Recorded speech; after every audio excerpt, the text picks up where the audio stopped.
Alors, dans cette vidéo-ci, nous allons apprendre comment résoudre un système d'équations à l'aide d'une table des valeurs. Pour commencer, nous allons travailler seulement la table des valeurs. Alors, on observe, la première rangée, c'est les valeurs de x. Deuxième rangée, c'est les valeurs de y pour la première équation. Et y2, donc troisième rangée, les valeurs de y pour la deuxième équation. Nous allons observer ce qui se passe avec les valeurs de y. Donc, on va les comparer. Ici, 10 est plus petit que 25. 6 est plus petit que 17. 2 est plus petit que 9. Moins 2 est plus petit que 1. Et ici, j'ai moins 6 qui devient plus grand que moins 7. Donc, et moins 10 qui est plus grand que moins 15. Alors, on se rend compte que pour la première partie, y1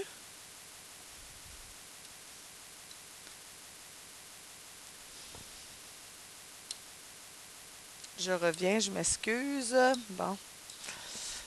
Donc, y1 est plus petit que y2. Quand j'arrive ici, à partir entre le 12 et le 14, donc le 12 et le 16, pardon, donc à partir du 16, le y1 devient plus grand que le y2. Ça veut dire qu'à un moment donné, entre 12 et 16, il y a eu un point d'intersection où il y a eu un changement. Donc, ça veut dire que la solution que je cherche, elle va être entre 15 et 16. Donc, la solution cherchée est entre 12 et 16. Alors, qu'est-ce que je vais faire? C'est que je vais refaire une table des valeurs, mais qui va partir à 12 et va s'en aller à 16, et je vais la graduer par des plus petits bonds. Ici, on voit les x étaient en bond de 4. Donc, je vais refaire une table des valeurs.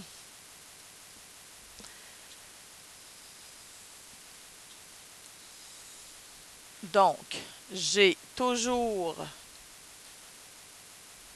le x, y1, y2. Et là, je vais la commencer à 12, à l'endroit où on voit qu'il y a eu un changement. Et là, je vais y aller par bond de 1 pour m'aider à trouver la solution. Donc, ici, j'étais à moins 2 et j'étais à 1. Quand j'étais à 16, j'étais à moins 6 et moins 7. Alors là, on remarque, pour ici, on montait de 4 et on baissait de 4. Ça veut dire que pour un bond de 1, je vais baisser de 1. Moins 4 divisé par 4, ça donne 1. Donc, je vais baisser de 1 quand je vais monter un x de 1. Donc, si je baisse de 1, moins 2, je m'en vais à moins 3, moins 4. Oh, excusez. Oui, c'est ça. J'étais là, je suis correct. Moins 5 et j'arrive à moins 6, c'est correct. Ici, pour monter de 4, je vois qu'ici, je baissais de 8. Donc, moins 8 divisé par 4, ça me donne 2. Donc, je baisse de 2. 1 moins 2 me donne moins 1. Moins 2, moins 3. Moins 2, moins 5. Moins 2, j'arrive bien à moins 7. Si j'observe à 15, mes deux valeurs de y sont identiques. Donc, je viens de trouver la solution à mon problème. Donc, lorsque x vaut 15, y vaut moins 5 dans les deux équations.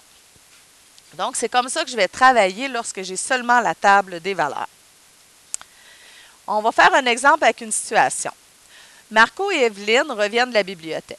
Marco a emprunté un roman de 438 pages. Il lit en moyenne 20 pages, en passant ici, j'ai fait une erreur, 20 pages par heure. Evelyne a emprunté un roman de 492 pages. Elle lit en moyenne 24 pages par heure. Après combien d'heures de lecture leur restera-t-il le même nombre de pages à lire? Donc, premièrement, il faut trouver les variables. Donc, x, vous allez comprendre qu'ici, c'est le temps qui est en heures. Donc, c'est le temps de lecture en heures. Ici, y, c'est le nombre de pages restantes à lire. Donc, si on commence pour Marco. Marco, Ça dit, il y a au départ 438 pages à lire et à chaque heure, je lui enlève 20 pages. Ici, pour Evelyne, 492 pages au départ et on enlève 24 pages à tous les heures. Ce qui nous intéresse, c'est d'aller trouver à quel moment il leur restera le même nombre de pages à lire. Donc, nous allons nous faire une table des valeurs.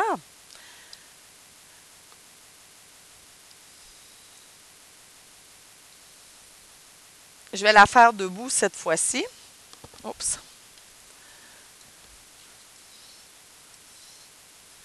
Donc, si j'ai X, Y1 et Y2, donc à 0, je vais juste me réécrire mes équations ici. J'ai 438 moins 20X, pardon, et j'ai I pour Evelyne, elle commence à 492 et on enlève 24 pages à l'heure.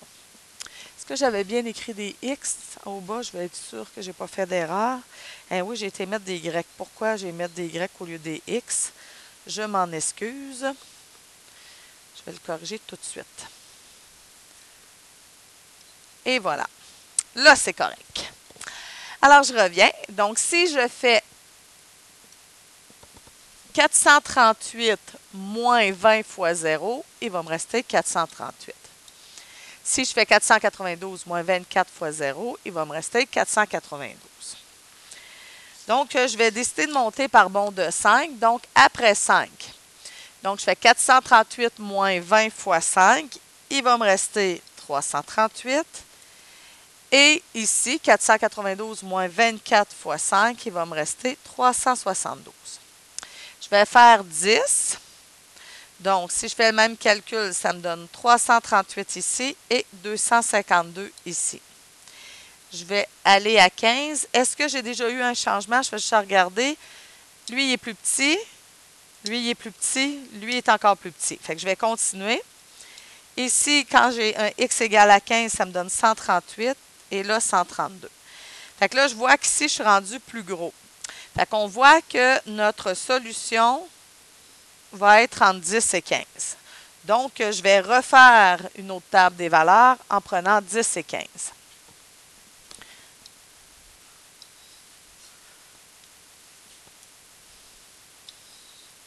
Oups, c'est un peu croche. On repart. Donc, comme ça, comme ça, comme ça. Je vais y aller debout. Donc,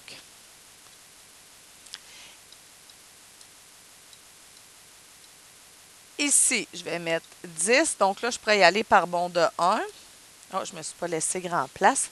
Je vais me refaire des lignes, ça ne sera pas long. Ça va aller mieux pour travailler. Voyons. Je m'excuse. Donc, je me refais des lignes. OK, on y va. Donc, je disais que j'allais à 10, 11, 12, 13, 14, 15. Donc, ici, j'avais 238. Ici, j'avais 252. Et 138, 132. Donc, on voit ici que j'ai un bond de moins 100 et que je divise par 5. Donc, j'enlève 20 à toutes les fois. Fait que je vais venir, ou je le rentre carrément dans ma règle de tantôt. Et je vais trouver la solution. Donc, 478, 158. Ici, si j'ai calculé 228, 204, 180, 156 et mon 132. Donc ici, ce que j'ai fait, c'est que j'ai regardé, j'ai vu que j'avais une différence ici de 20 divisé par 5, de 120, pardon, divisé par 5, ça me donnait des bonds de 24. Donc, je n'ai pas encore de 2Y pareil. Par contre, ici, je vois que je suis plus petit, plus petit, plus petit, plus petit, et là, je tombe plus grand. Donc, la solution va se passer entre 13 et 14. Alors, je vais revenir me faire une petite table des valeurs ici. Et je vais y aller, bon, 13, 13,5 et 14. Donc, à 13, j'avais 178 180. À 14, j'avais 158, 156. Et là, je peux aller rentrer le 13,5 dans ma règle. Donc, quand je dis je le rentre dans ma règle, là, je veux juste être sûr que vous compreniez bien que je fais 438 moins 20 fois 13,5 est la même chose pour YE ou Y2. Et j'arrive ici à 168. Donc, je vois qu'après 13h30 de lecture, les deux vont leur rester 138 pages à lire. 168, pas 138. Donc, après 13h30 minutes de lecture, il leur resteront, pardon, 168 pages à lire. Naturellement, des fois, la table des valeurs, c'est un petit peu long. Donc, qu'est-ce qu'on peut faire aussi avec la table de valeurs, mais la calculatrice? Je vais vous le montrer. Si je viens dans ma calculatrice et je rentre les deux équations que j'avais. Donc, dans Y, ici, je rentre mon 438 moins 20x. Et ici, dans Y2, je vais rentrer 492 moins 24x. Et je vais ici dans ma table des valeurs. Donc, on peut voir que on est toujours ici à gauche. Le Y, on est toujours plus petit. Jusque, je suis encore plus petit. 238, 252, je suis plus petit. 218, 228. 198, 204, je suis encore plus petit. 178, 180, je suis encore plus petit. 158, je tombe plus grand. Fait qu'on voit que c'est en 13 et 14. Donc, je peux ici demander à ma calculatrice dans Tab 7, donc deuxième fonction Windows, de lui demander de monter par bond ici de 0,5. Et on sait que c'est entre 13 et 14 que ça se passe. Donc, on peut lui demander de commencer à 13. Je refais ma table des valeurs.